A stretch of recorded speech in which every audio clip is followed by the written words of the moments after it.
হে শহীদ, আপনি আরাম করুন। একদিনে বড় ক্লান্ত হয়ে গেছেন যে। জান্নাতের শামিয়ানা তলে বসে বসে নিশ্চয়ই আপনার রেখে যাওয়া দেশটা নিয়ে ভাবছেন। আপনি বলেছিলেন জান দেবেন, তবু জুলাই দেবেন না। আপনি জান দিয়েছেন, তবু জুলাই দেননি। আপনার চলে যাওয়াতে ওরা পেছনের দরজা দিয়ে জুলাইকেও দিয়ে দিয়েছে। একটা কুকুরের মতো, শৃগালের মতো বাঁচার বিনিময়ে জুলাই বিক্রি করে দিয়েছে ওরা, একদম সস্তা দামে, যে দামে এক খিলি পানও জোটে না।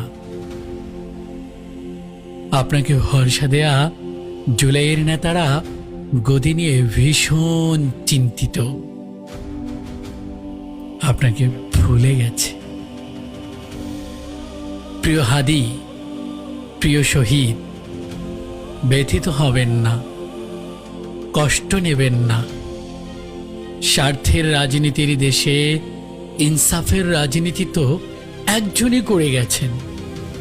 তিনি আমাদের বীর শহীদ, আমাদের সকলের নেতা, ইনসাফের বলিষ্ঠ কণ্ঠস্বর শরীফ ওসমান বিন হাদি।